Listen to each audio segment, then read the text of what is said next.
Pa- Para mucha gente, lo difícil cuando caiga la narcotiranía de Maduro y su banda va a ser reactivar PDVSA, la siderúrgica, la petroquímica, reconstruir el país y demás. Para otros va a ser la sociedad venezolana. Es decir, ¿qué ha pasado con la sociedad venezolana? Estas dictaduras, así como las dictaduras de derecha, suelen reforzar que la gente tenga sus valores, sus creencias religiosas, ¿ok? Aupar mucho ese tipo de cosas. Las dictaduras de izquierda lo que hacen es tratar de acabar con los valores familiares, los valores que a lo largo de los siglos ya han funcionado a las sociedades porque quieren cambiar todo. Desde el nombre, el escudo, la bandera, todo lo quieren cambiar, ¿ok? Porque necesitan hacerlo y necesitan además vivir de la pobreza. Hay una persona que el entusiasmo es increíble y que piensa que es al revés, que la sociedad venezolana ha dado un salto gigantesco con esta narcotiranía. Me voy a poner la lupa de los 40, no porque esté quitándome la edad, sino porque desde hace 40 años la uso para leer. ¿Ok? Porque soy miope. Les voy a presentar aquí dice doctor, pero yo no me arriesgo a caer en manos de la feminista. Doctora, la doctora en Sociología del Desarrollo, graduada en la Universidad de la Sorbona en París, Francia, columnista del diario El Nacional y Noticiero Digital, miembro de Se Dice Libertad, colaboradora de International Institute for Democracy en Miami, Florida, cuyo más reciente libro se llama El fraude del rentismo y que ustedes ya consiguen en Amazon. Les presento a la socióloga Isabel Pereira. Buenas, ¿cómo está usted? Qué feliz tenerla aquí con nosotros para que nos dé ánimo, ¿no? Y ese vigor con el cual usted defiende, ¿no?, el futuro inmediato del país, más o menos inmediato, digo yo. ¿Por qué está tan convencida en un mundo como el que estamos viviendo, donde hay un cambio total de valores, una crisis de dirigentes mundiales impresionante? En fin, es la imagen que uno tiene de este mundo que para mucha gente estamos a punto de entrar en la Tercera Guerra Mundial. Parezco cicuta, ¿verdad? Pero bueno, tiene usted la palabra. Ajá. Bueno, Napoleón, encantada de estar contigo porque tú eres un comunicador de primera categoría en el mundo. Realmente lo que habíamos venido viviendo en los últimos años era una especie de pesimismo que había con respecto al futuro de la democracia en el mundo. Y esto se debía a que veíamos resucitar de una manera muy extraña regímenes autoritarios, regímenes cuya única fuente de legitimación eran unas elecciones en muchos casos dudosas. Entonces, el mundo había entrado con unos calificativos, es decir, que había comenzado una especie de opacamiento de la democracia, que la democracia estaba en riesgo, que la gente ya no creía en la democracia, que se conformaba con vivir en sociedades autocráticas siempre que le garantizaran algunos niveles de bienestar, etc. Resulta que con los últimos acontecimientos que han ocurrido en el mundo, eso se ha totalmente negado. Porque negado o cambiado, porque francamente las democracias estaban en decadencia y no, entre otras razones, porque hubo gobiernos democráticos realmente muy malos y corruptos, y a diferencia de los gobiernos dictatoriales, cuando en esos gobiernos se roba, y de paso se roba más, porque hay silencio total, la gente no se entera, ¿no?, a través de los medios. En cambio, en las democracias sí. Entonces, hubo sí un decaimiento de las democracias, pero ¿cuál es el acontecimiento extraordinario que uno ve que está cambiando el mundo? Bueno, la evidencia más grande que tenemos ha sido cómo el mundo entero se ha unido para defender la libertad de un pueblo, porque eso es lo que ha ocurrido con Ucrania. Ucrania entra en un conflicto con un país cuyo ejército es 5 veces superior al suyo. O sea, él podría ser como un apéndice de Rusia, pero no lo es. Es un país que aspira a la libertad. Entonces, casualmente o con mucha suerte, o la historia siempre nos hace esos regalos, Ucrania estaba dirigida en ese momento por personas que creían en la libertad, que creían en la necesidad de que Ucrania se convirtiera en un país libre, que nosotros Estaba, no, está, ¿no? que fuesen tan libres como los occidentales. Entonces, cuando se desata esta guerra, esta invasión, que según la información que tenemos, Putin creía que eso iba a ser una guerra, eso eran unos 2 días de entrar a Ucrania, de asediar las ciudades, de tomar la capital, Kiev, etcétera, y que al final, al tercer día, estarían los ucranianos en la calle aplaudiendo al nuevo tirano. Resulta que no ha sido así. Resulta que ha sido todo lo contrario. El mundo ha reaccionado. Entonces la reacción de Europa, donde hay en estos momentos un gran debate, porque claro, esto significa para ellos, tiene un costo económico muy alto, porque claro, se habían afiliado a una, o sea, dependían de una afiliación a Rusia en cuanto a la dotación de energía, de gas y de petróleo, lo cual hacía pensar que esta afiliación era determinante. O sea, como Rusia nos da el gas y el petróleo, nosotros tenemos que quedarnos tranquilos y quietos, y no ha sido así. Incluso costó un tiempo de reflexión y de discusión en Alemania, pero al final los alemanes decidieron, bueno, aunque nos cueste, vamos a defender la democracia. Y eso ha pasado con todos los países de la Comunidad Europea. Ha pasado con Estados Unidos, ha pasado con Canadá, ha pasado o sea, con todos los países que en estos actuales momentos viven en democracia. Entonces, creo que esto es la primera vez que el mundo ve ese tipo de cosas, ¿no? O sea, una defensa, o sea, unidos en una defensa de un país que aparentemente iba a ser el perdedor de la batalla. Ahora, cuando la Segunda Guerra Mundial, la reacción de los países europeos a medida que iban siendo tomados por los nazis no fue parecida. No, porque en este caso fue una penetración directa a un pueblo. En aquel momento fue, digamos, una guerra que con pretensión de expandirse y de dominar nuevos territorios. Aquí había la intención de dominar ese país que limitaba directamente con Rusia, que era Ucrania, porque el temor, y eso es lo que creemos mucho, el gran temor de Putin es que en Ucrania se instalara una democracia verdadera con todos los valores que conlleva una democracia. Entonces era con una democracia en libertad, una democracia donde el centro, el eje de la construcción social y de las relaciones Estado-sociedad radicaba en el individuo y no en el Estado, donde el Estado estaba al servicio del ciudadano, donde había Estado de Derecho, donde podrían tener posibilidades de participar en una economía abierta, una economía de mercado, o sea, con todos los atributos posibles y reales de las democracias liberales. Entonces,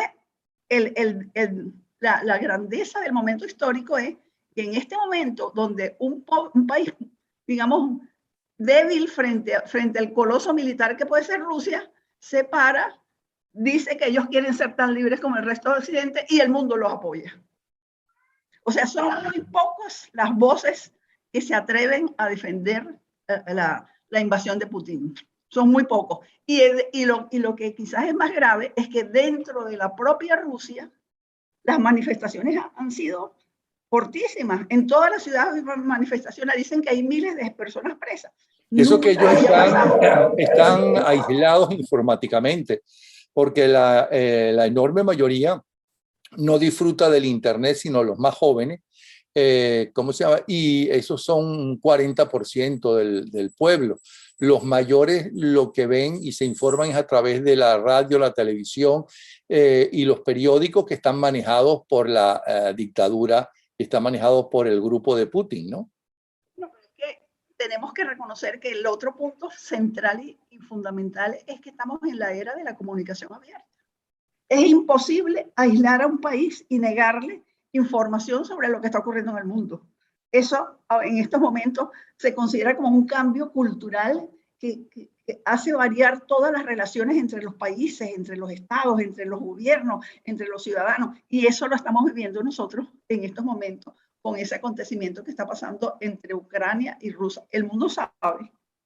Todo el mundo sabe lo que está pasando, independientemente de que ellos tengan censurados todos los medios, de que todos los medios de comunicación hayan salido de Rusia y hayan cesado su participación en esa sociedad, pero la sociedad está informada, sabe cada día lo que está pasando.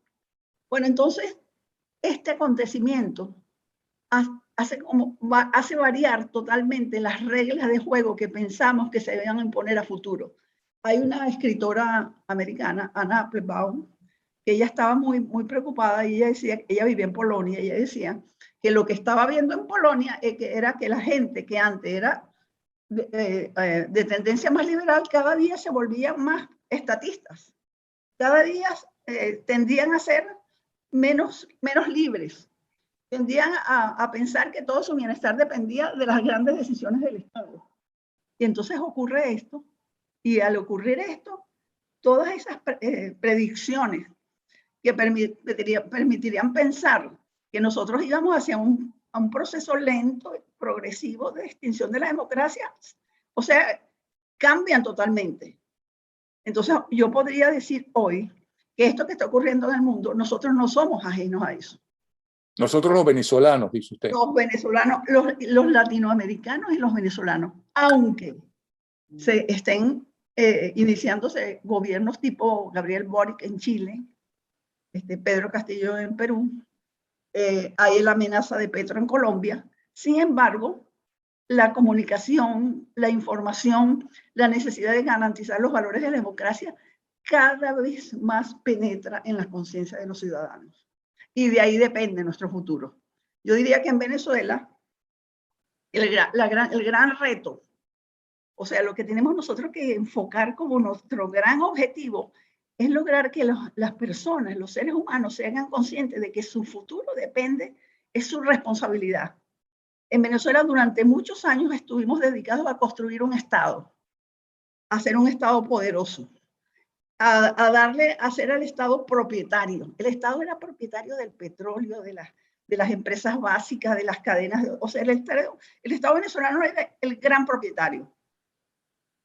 Y frente a este gran propietario, el individuo, el ciudadano, era simplemente algo así como una hormiga, una cosa que no tenía mayor importancia, que su bienestar dependía de los favores o de los pequeños resquicios por donde pudiera entrar y crear alguna actividad que fuese productiva, que no dependiente del Estado. Y no caerle mal al grupito de civiles que pertenecían al partido de gobierno y al otro partido importante, ¿ok? Para que todos esos trámites insoportables que había que hacer, ¿ok? Pues pudieran salvarse y pudieran hacer negocios, unos lícitos y otros ilícitos. Bueno, nos dedicamos durante todo el tiempo, incluso de la democracia, a construir un gran Estado, un Estado poderoso, un Estado propietario, un Estado que decidía sobre nuestras vidas.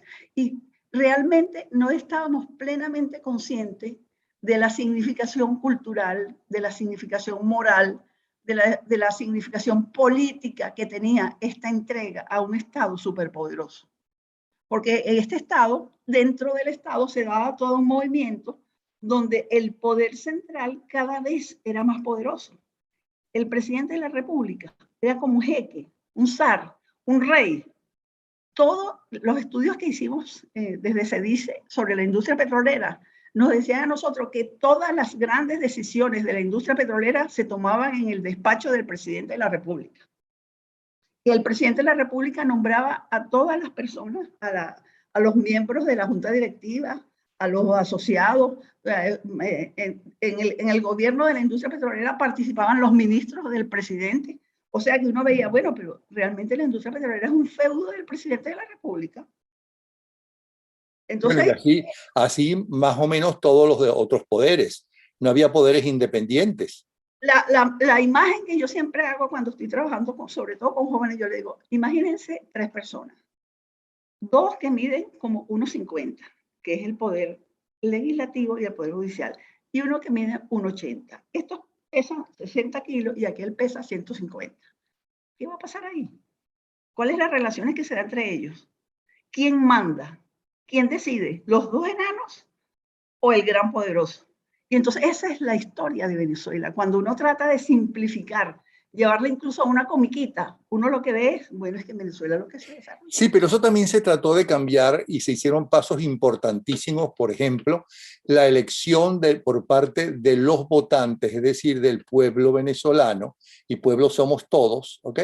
De, por ejemplo, los gobernadores, ¿no? Cosa Bueno, que es antes que era a dedo. esa fue el atisbo de que el cambio era posible. Cuando se plantea todo el proceso de descentralización, porque la descentralización, ¿qué era? Redistribuir poder.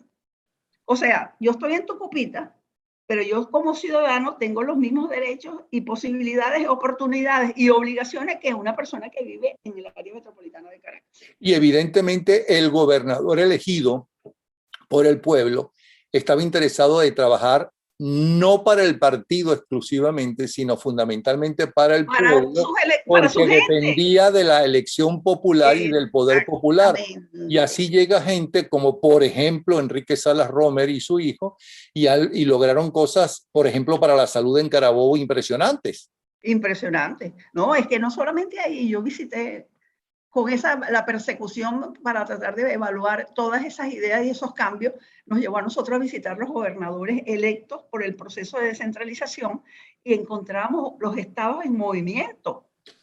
Yo lo visité en Maturín, en Carabobo. O sea, yo veía a las 7 de la mañana estaba toda la gobernación llena. ¿Y quiénes son estos que están aquí? Bueno, aquí están los poetas, aquí están los pintores, aquí están los ingenieros, aquí están los constructores, aquí está todo el mundo reunido con el gobernador porque están haciendo el plan de gobierno. Entonces era como ese breve momento, esa breve instancia de la descentralización con toda su fuerza, fue un momento que nos llenó sí, pero de esperanzas. Pero conversando con alguno de esos gobernadores en privado, ellos te dicen la corrupción que encontraron en las gobernaciones, ¿ok? Cuando ellos llegan y son elegidos popularmente. Corrupción de todo tipo, inclusive de negociados para entregar obras, por ejemplo.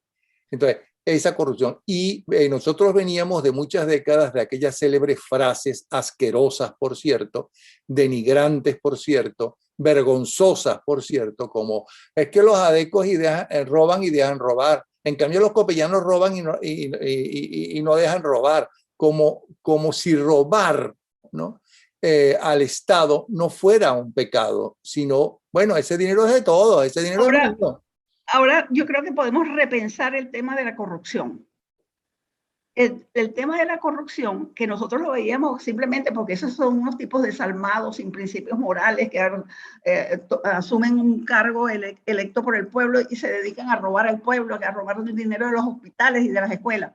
Entonces, todo eso son las rémoras del Estado superconcentrado totalitario, donde todo el poder estaba concentrado en el Ejecutivo, donde los poderes contralores, el legislativo y el judicial, eran unos poderes prácticamente subalternos, o sea que no tenían la capacidad ni el poder para contradecir una decisión del Ejecutivo. Entonces, la corrupción en Venezuela fue un producto natural de la superconcentración del poder en el Ejecutivo. O sea, Isabel, perdone, Isabel, pero o usted está bajando y su silla está bajando, o tiene alborotado esa computadora y la yo me computadora emociono y está bajo la cabeza. ya no se le veía la boca, ¿no? Cosa que es gravísimo, ¿no? Sí. Porque la estamos escuchando. Siga usted. Pero fíjate lo que te estoy diciendo.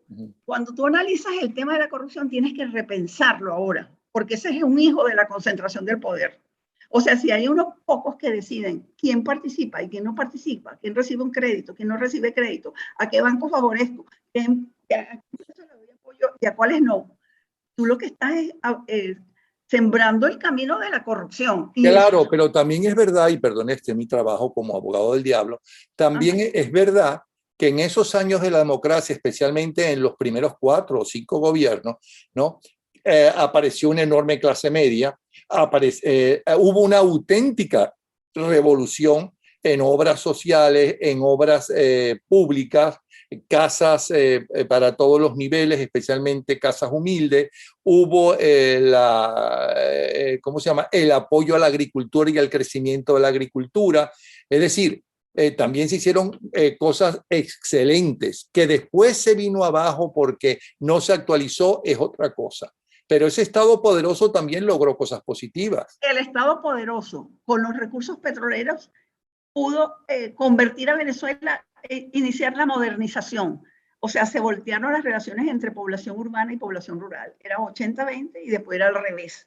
O sea, la gente se vino a la ciudad a trabajar, a participar en empresas industriales, en servicios, etc. Venezuela comenzó a moverse. Pero ese movimiento tenía que haber sido acompañado por un cambio, sobre todo en las relaciones de propiedad. No podía seguir el Estado desde el despacho del presidente de la República administrando la riqueza del país. Eso tenía que venir a una apertura donde los ciudadanos venezolanos pudiesen participar en su destino económico de una manera clara, sin mayores limitaciones, sin cortapisa, o sea, que podías abrir una empresa, crear, negociar, que podías incluso intervenir en la industria petrolera como un oferente de un servicio, o sea, todas las cosas que podían hacerse. Venezuela transitó una primera etapa donde realmente Venezuela se modernizó en cierta forma, porque cambiaron todos los indicadores fundamentales demográficos, el asentamiento de la población, etcétera. Pero ahí era necesario entonces ir al gran cambio. Y el gran cambio era cada vez más un Estado menos poderoso al servicio del ciudadano y un ciudadano emprendedor que asumiera el desarrollo económico del país. Eso, yo diría que ese interín fue interrumpido porque se inició con la descentralización. La descentralización en la medida en que en cada uno de los estados uno veía ese alboroto que había por hacer cosas, por producir cosas, por aportar, por iniciativas. Entonces todo eso tristemente aborta con todo a partir de 1998, cuando se comienza de nuevo un proceso de reconcentración del poder en el Ejecutivo y en el poder central, que es lo que ocurre cuando asume el poder Hugo Chávez. Yo Sí, creo pero que... eso venía desde ya, porque justamente ese poder que se le da al votante para elegir a los diferentes representantes de ellos, porque esos empleados públicos son empleados de nosotros, del pueblo, y ese dinero no es de ellos, sino de la nación, es decir, de todos nosotros, ¿no? Donde ellos participan, lógicamente. Ok, todo eso les quita poder a los partidos tradicionales y especialmente a los caudillos que manejaban los partidos en ese momento tradicionales, y parte de eso es la salida del poder de Carlos Andrés Pérez, por citar un caso, ¿okay? Que fue el primer gran golpe que se le da a la democracia. Pero en fin, pero después viene una gente todavía peor. Después viene esta banda de narcotraficantes, ¿okay? Esta banda de terroristas, y que se empeñan en cambiar todo y acabar con los valores tradicionales, porque usted dice que es mucho más fácil para el pueblo venezolano el cambio, ¿ok? Un cambio que, por cierto, el pueblo venezolano, nosotros nos podemos dar el lujo de decir que llegamos a la modernidad y nos actualizamos mucho más rápidamente que los países europeos. Los países europeos, para llegar a donde llegaron, necesitaron siglos y siglos de matanzas y enfrentamientos. ¿Ok? En un tiempo ¿Usted está tan corto, optimista con el presente y futuro inmediato de Venezuela? Napoleón, si hacemos comparaciones con la transformación en Europa desde la Edad Media ya la entrada en el modernismo, vemos que son siglos lo que ocurren. Mientras que en Venezuela eso se da en un periodo cortísimo, brevísimo.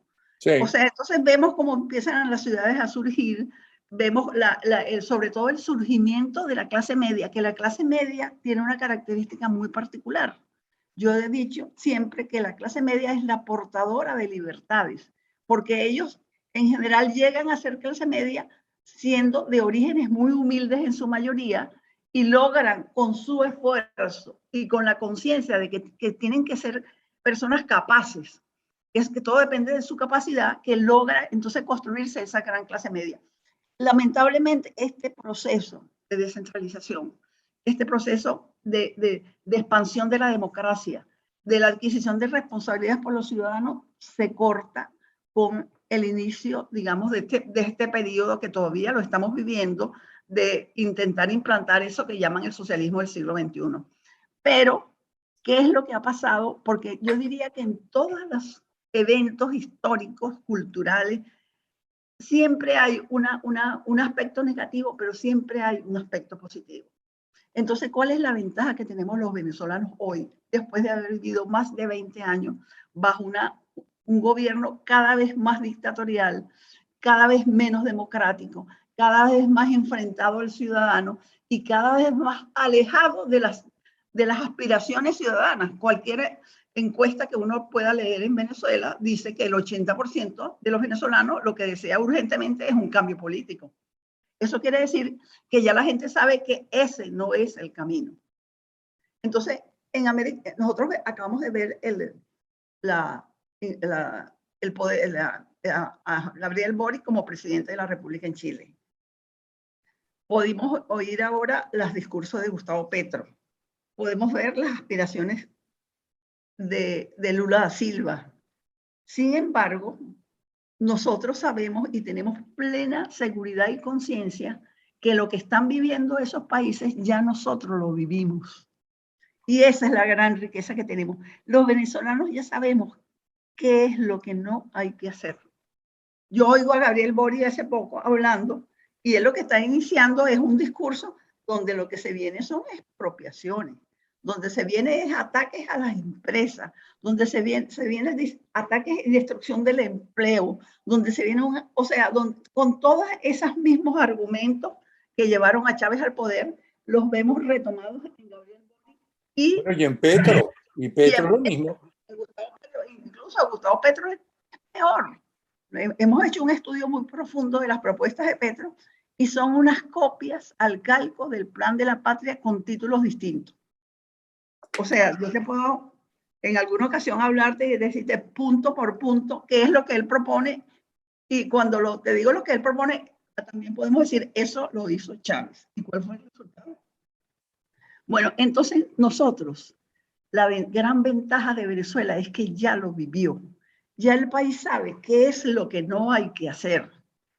Cualquier persona de cualquier nivel económico, educativo, sabe que si expropian una empresa, su empleo. Él va a sufrir como consumidor. No le oí, que si expropian una empresa, ¿qué? Él va a perder su empleo. Va a haber menos productos, se van a generar menos productos, va a haber menos riqueza. Entonces eso ya lo vivimos, eso ya lo hemos visto. La forma como se fue destruyendo el sector industrial venezolano, como se ha arremetido contra la agricultura, eso lo vi.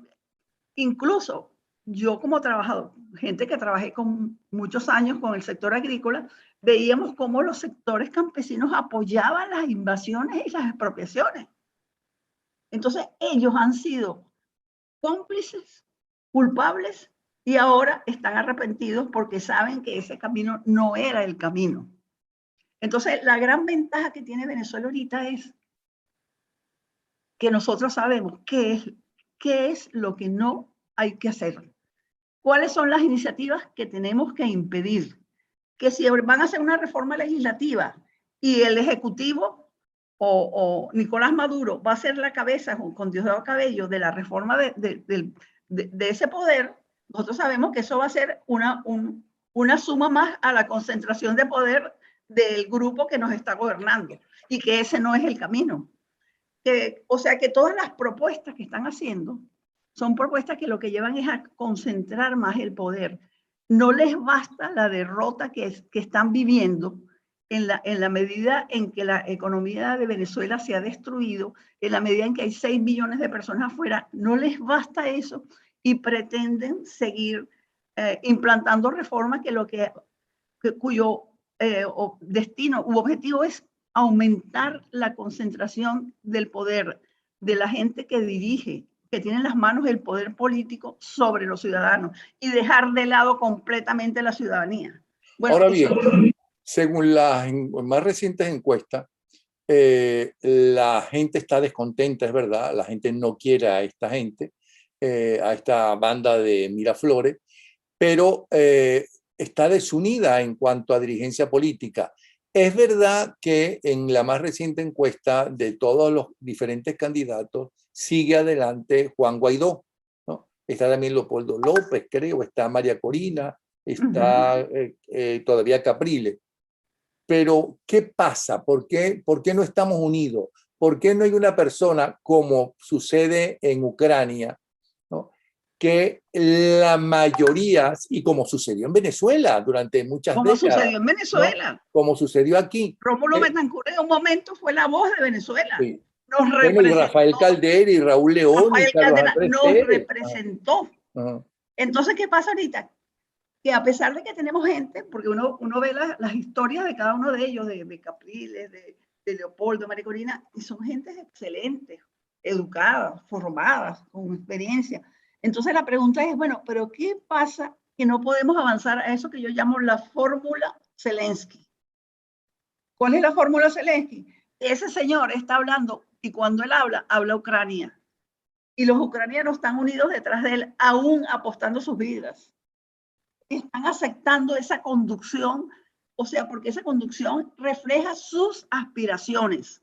Entonces, ¿qué tenemos nosotros? Un gran problema en el liderazgo venezolano que tiene que necesariamente, obligatoriamente, no ir a unas elecciones primarias para ver quién tiene unos voticos más que otros, sino construir un mensaje que unifique a los venezolanos. Esa es la gran tarea del liderazgo.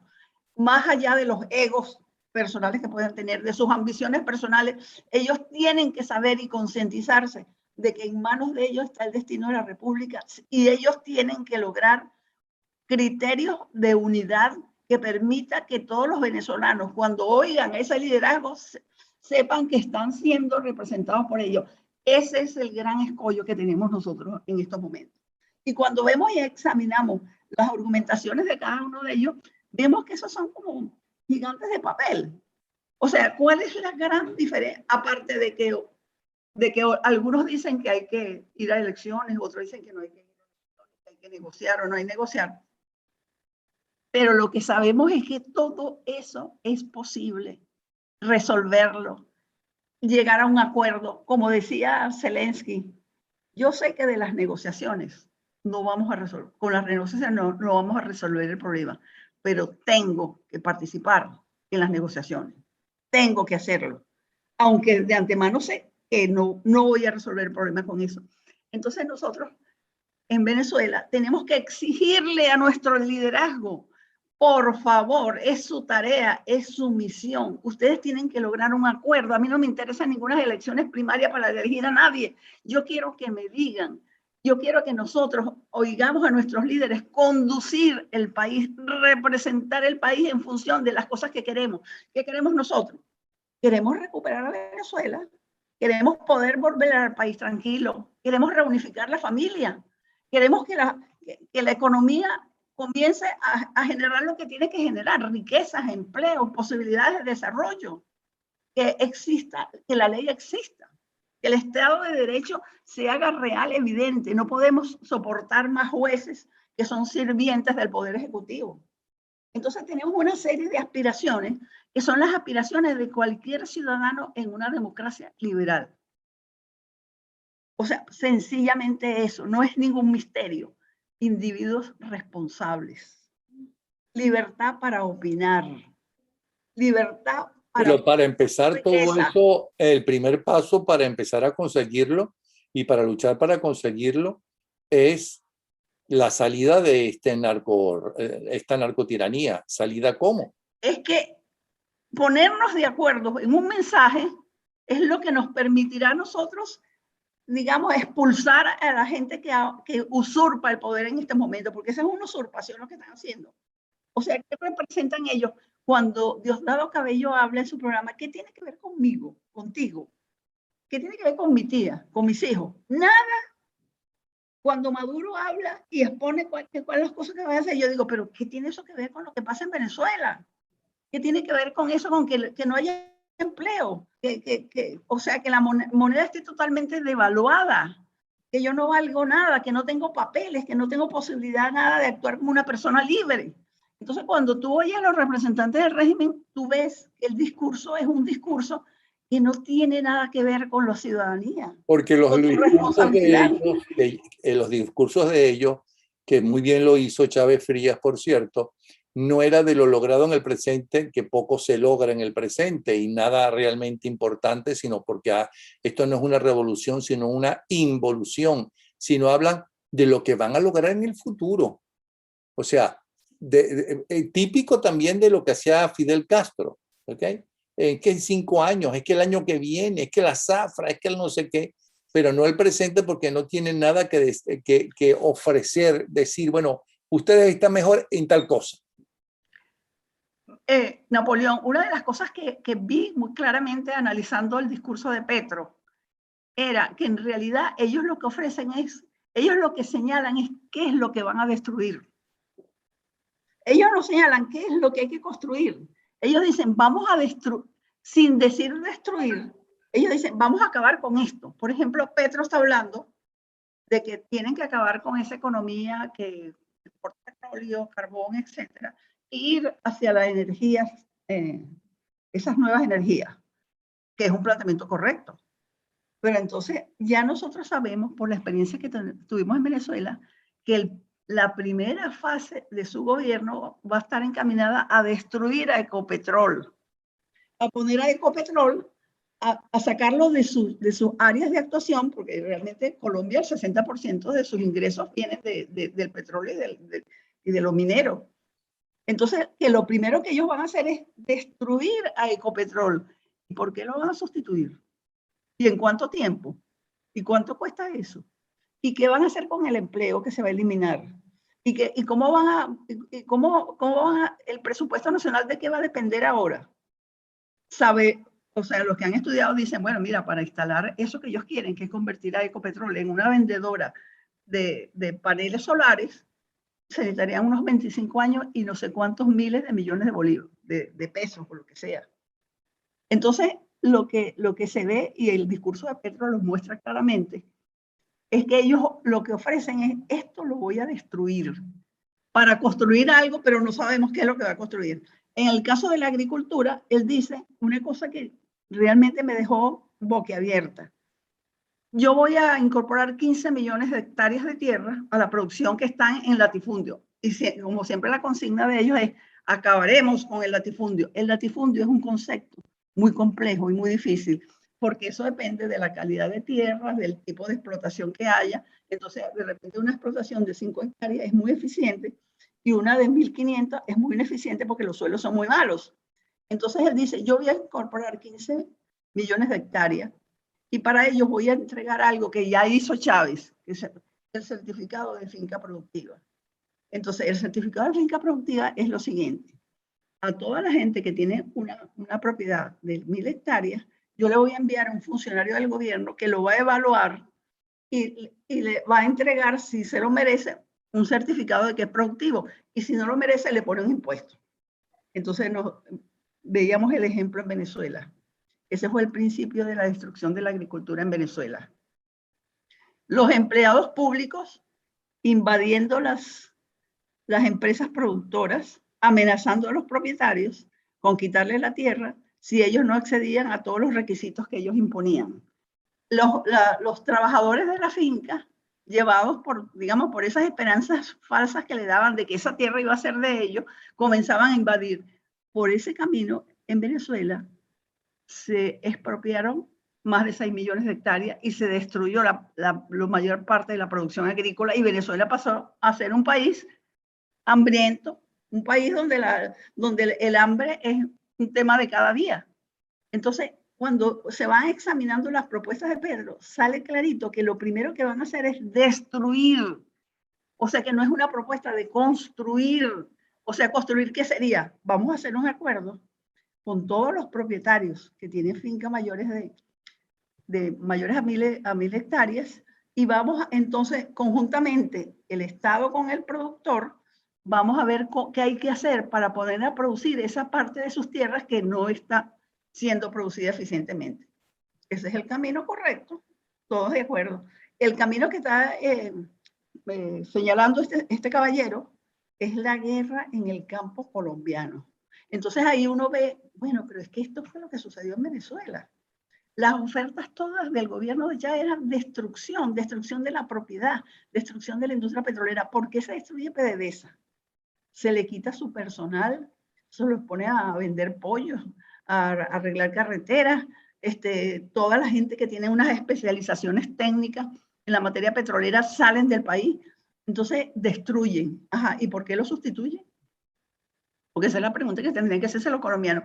¿Y por qué van a sustituir y cómo va a ser ese proceso de cambio de Ecopetrol en una industria que produzca paneles solares? Porque aquí lo que hay son unos ingenieros, una empresa que produce petróleo con ingenieros petroleros, con personal especializado, con maquinaria y con toda la inversión en capital en esa rama de la industria. Entonces, ese problema yo creo que tenemos nosotros que evidenciarlo en Venezuela. Nuestros líderes tienen que hablar de eso. En Venezuela, ¿por qué se destruyó la industria petrolera? Porque podíamos avanzar con una idea más novedosa de energías renovables. Pero ¿cómo es ese camino? O sea, ¿qué planes nos dicen a nosotros que ese camino es posible? ¿Cómo preparamos una nueva generación de técnicos, de especialistas en energía renovable? ¿Cuándo hay que invertir en eso? ¿Cómo cambiamos los programas de las universidades? O sea, ¿cómo cambiamos toda digamos, la implantación técnica de las empresas? Entonces, estamos frente a por eso yo digo, una gran posibilidad de que hemos descubierto que el camino que propician este tipo de gobiernos, ya lo he oído diciendo, que va a cambiar totalmente la distribución del ingreso y para eso va a atacar a todo el que generador de ingresos. Ajá. ¿Lo vas a atacar cómo? ¿Cómo lo vas a sustituir? ¿En cuánto tiempo? ¿Cuánto cuesta eso? ¿Qué va a pasar con la gente? Porque la pregunta que no responde nunca es ¿qué pasa con la gente? ¿Qué pasa con la industria petrolera en Venezuela? En Venezuela, en el mundo entero, ahorita se ríen de que quieran que Venezuela abastezca de petróleo y la gente dice, bueno, pero es que la industria petrolera de Venezuela ahorita está destruida, eso no sirve, producen unos 600.000, producían 3 millones de barriles, ahora 600.000. ¿Pueden recuperarse esa industria? ¿Dónde está la gente que sabe de eso? ¿En qué condiciones están las diferentes plantas que producían petróleo? ¿Cómo está la maquinaria? ¿Cuánto capital se necesita para que esa sobreviva de nuevo esa empresa? Entonces, estos son los tipos de preguntas que el liderazgo tiene que poner en la boca de la gente. Mira, nos destruyeron la industria petrolera. Ajá, ¿y quién me pusieron a cambio? Destruyeron la agricultura. Hoy hay hambre. ¿Cómo suplimos la demanda de alimentos de la gente? Los jueces hoy son empleados subordinados del régimen. Ellos ponen preso a quien les indican que deben poner preso y dejan libre a quien les dicen que deje libre. O sea, no hay justicia. El sistema de salud, ¿qué pasó con Barrio Adentro? Barrio Adentro es una burla y eso lo quiere hacer Petro igualito en Colombia. Él quiere poner un programa idéntico a Barrio Adentro con otro nombre. Él llega a los extremos de que él quiere imitar el Sistema Nacional de Orquesta, pero le cambia el nombre. O sea, cada una de las 5 grandes propuestas de él son copias del Plan de la Patria. Entonces yo he dicho, he trabajado con algunos compañeros, digo, mira, nosotros tenemos la obligación de comunicarle a los colombianos lo que les va a pasar, porque nosotros cuando eso comenzó, éramos quizás muy ignorantes. Bueno, pero a lo mejor los colombianos dicen, nosotros no somos Venezuela. A lo mejor los colombianos dicen, nosotros no somos Venezuela, como nosotros decíamos, eso nosotros no somos dicho, Cuba. Porque ya yo he hablado con algunos colombianos y me dicen, bueno, pero mire, doctora, usted sabe que Colombia no es Venezuela. Y yo le digo, sí, claro, nosotros sabemos que Venezuela no era Cuba. ¿Y hoy qué es? Entonces, yo creo que tenemos la gran oportunidad por haber aprendido de toda la destrucción que vivimos durante estos 20 años, porque yo preguntaría, yo diría, díganme, ¿cuáles son aquellas áreas que han surgido, que son nuevas, donde se está invirtiendo, donde está creciendo, donde se están generando mejores empleos, donde hay una relación con las universidades para que las universidades generen el personal que necesita eso, donde se está incentivando el desarrollo tecnológico? ¿Cuáles son las que han surgido en estos 20 años con el chavismo o madurismo? ¿Dónde están? ¿Por qué no me las nombran? ¿Cuáles son? Porque no existen, no existen. Entonces, nosotros lo tenemos como una adquisición, saber eso. Y yo diría que esa es la gran ventaja que tenemos en Latinoamérica. tenemos la obligación de comunicárselo a los colombianos. Yo les decía en estos días, ustedes tienen más de 1 millón de venezolanos en las calles de Colombia. Véanle las caras. Pregúntenle por qué están ahí. Ellos decidieron voluntariamente dejar sus casas y la mitad de su familia en Venezuela para venir aquí a trabajar en las condiciones que sean, pero a trabajar en unas condiciones muy difíciles. Bueno, entonces, por todas estas razones, yo diría que estamos frente a una, es como un umbral que se abre, Napoleón, un umbral que se abre, con grandes oportunidades, rescatar los valores. Vamos a depender otra vez del Estado y de lo que digan los funcionarios de gobierno que puedan ser elegidos. Nos hacemos responsables de nuestro futuro. ¿Qué pensamos nosotros de la reforma judicial esa que quiere hacer el gobierno? ¿La combatimos o dejamos que pase por debajo de la mesa? Y así en cada uno de los campos. Entonces tenemos eso en las manos, tenemos ese tesoro en las manos de saber. O sea, cuál es el camino que no hay que transitar. Pero nuestro liderazgo tiene que tener la capacidad de comunicarse con el país, dejarse de las tonterías esas de ir a elecciones primarias, porque yo voy a sacar más votos que tú, que fulanito no.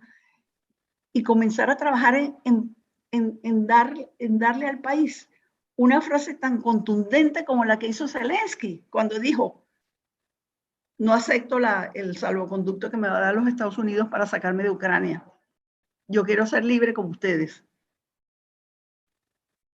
Y esas palabras sencillas, cortas, porque no es una cosa esotérica, no, son las palabras sencillas y cortas. Yo quiero tener mejores maestros.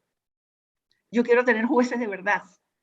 Yo quiero tener policías que cuiden mi persona y mi patrimonio. O sea, yo quiero que las cosas que deban ser sean. O sea, esa es la gran aspiración, que las cosas que deban ser sean, que sean posibles, porque sabemos cuáles son las cosas que no deben ser y que no pueden ser. Y que son aquellas cosas que nos han castigado y lastimado, que nos han humillado, que nos han dolido, que nos han hecho llorar por haber perdido no poder ver a nuestra familia como nos acostumbramos verla, por todas las cosas que nos han robado. Hoy me pasan un mensaje, me dicen que están devolviendo el centro comercial ese, la Candelaria. El Sambil. El Sambil. Entonces yo digo, bueno, eso es un robo, no solamente material, sino es un robo del tiempo de la gente, un robo de las esperanzas y de la vida, lo que se hizo ahí. O sea, cuando ese tipo pasó por ahí, dijo, y de todas las personas que invirtieron para tener su local allí en el Sambil. Les robaron la vida, sus esperanzas, o sea, sus expectativas, todo se vino al suelo. Entonces hoy magnánimamente dicen, bueno, vamos a devolverles el Sambil. ¿Qué es lo que irán a devolver? O sea, ¿en qué condiciones? Y la gente toda la que había invertido, eso que tú dices, la gente que había invertido y tenía sus esperanzas ahí, ¿qué pasó con ellos? ¿Cuántas personas se murieron? ¿Cuántas se arruinaron? O sea, ¿cuántas sufrieron horrores por el asalto que le hizo el Estado? Entonces nosotros sabemos qué es lo que no. Y yo insisto, la exigencia sería, y yo te pido que me acompañes en esto, Napoleón, que el liderazgo se siente a generar el mensaje que una a los venezolanos siguiendo la fórmula Zelensky. Yo le voy a decir a los venezolanos, tú quieres reunir a tu familia, tú quieres poder tener un empleo estable y donde progreses, tú quieres educar a tus hijos, tú quieres vivir en paz. Bueno, para hacer eso tenemos que tener un mensaje de unidad, un mensaje que nos haga fuertes. No puede ser que cuando vamos a cualquier evento, una parte de la oposición diga, no vamos a votar porque mientras no hayan las condiciones no podemos votar. Mientras los otros dicen, sí, vamos a votar, aunque sepamos todos los riesgos que corremos. Entonces, vamos a sentarnos. O sea, es casi como un reto al liderazgo. Siéntense a producir un mensaje común. Eso es lo que los venezolanos están esperando, porque todas las condiciones están dadas. para que ese mensaje común una a la gente y nosotros logremos, sin necesidad de que venga ninguna flota aérea de Marte ni del otro mundo, a sacar a esa banda de delincuentes que se han apoderado del poder para que podamos realmente recuperar nuestra libertad. Entonces, en este momento, el liderazgo tiene un papel y vamos a creer en ellos. No comencemos con un proceso destructivo de que Leopoldo tal cosa, de que Enrique hizo tal cosa, de que María Corina tal cosa. No, ellos son unos luchadores. Pero hagamos nosotros, ejerzamos una fuerza contundente para que ellos se obliguen a generar el mensaje que une a los venezolanos. No es que yo voto porque sí, o yo no voy a México, yo sí voy a México, yo no creo en esto, yo voy a negociar con el gobierno. Señores, por favor, ¿qué es lo que tienen entre las manos? Tienen en las manos es así como el caso del Sambil. Ajá, lo estás devolviendo ahorita, pero ¿qué te robó? ¿Qué le robaron a la gente que había pensado que ese era el negocio de su vida? Bueno, Isabel, bien interesante tu charla, de verdad que y muy optimista la charla. Espero que por lo menos la enorme mayoría de las cosas que estás planteando se den. Tú eres socióloga, por algo lo estás diciendo, porque si alguien estudia a la sociedad, son los sociólogos. Ha sido graduada en una de las universidades más famosas del mundo y de mayor prestigio, como es la Sorbona. Eres columnista del diario El Nacional y del Noticiero Digital. Eres miembro del CEDICE Libertad. Colaboras con la International Institute for Democracy en Miami. O sea que tienes autoridad moral para decir lo que estás diciendo. Tu más reciente trabajo literario se llama El fraude del rentismo y se consigue en Amazon y es realmente interesante. Ella es Isabel Pereira. Muchísimas gracias, Isabel. Y espero que te escuche la gente, te comprenda y sobre todo te escuchen los dirigentes y te comprendan. Estaremos trabajando en eso, te lo prometemos. ¿Ok? Gracias, Napoleón. Y te reto a que tú te sumes a esta campaña. Sentemos a esa gente y obliguémoslo a producir el mensaje que el país espera. Eso es lo que hay que hacer, ninguna elecciones primarias. Produzcan el mensaje que la gente necesita para avanzar hacia la democracia y la libertad. Eso es lo que hace falta en Venezuela. Gracias, Napoleón. No, gracias a ti. Mucho. Gracias a ti. Mucho por esa insistencia de toda tu vida. Isabel Pereira.